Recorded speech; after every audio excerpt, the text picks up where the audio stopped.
science are a lot more sophisticated these days, aren't they? I think they are more sophisticated in terms of what they're taking visually, but I think you can still touch them. What a lot of the science fiction programs we're going up against don't have is the kind of central message of Doctor Who, which is love life. You know, it's unashamedly emotional about.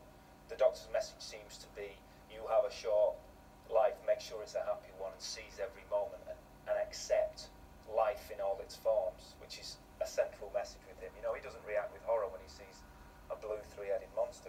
He reacts with wonder, and I think that's a very important message to send out to children.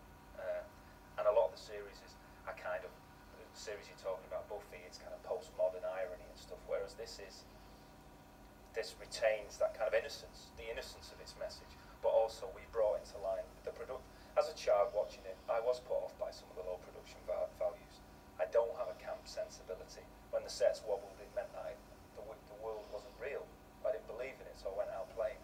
Whereas I'd stay with Star Trek because the production values were high, as far as I could see, and the world was consistent.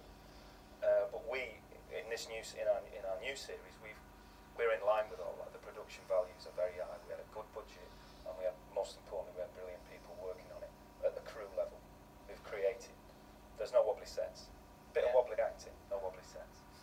Now, you have to be prepared, of course, as soon as you become the Doctor, you will, for the rest of your life, have a large number of fans who want to write letters to you. Have you...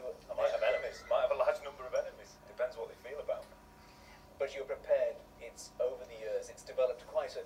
there's supposedly 8,000 committed fans out there who've stayed year after year after year.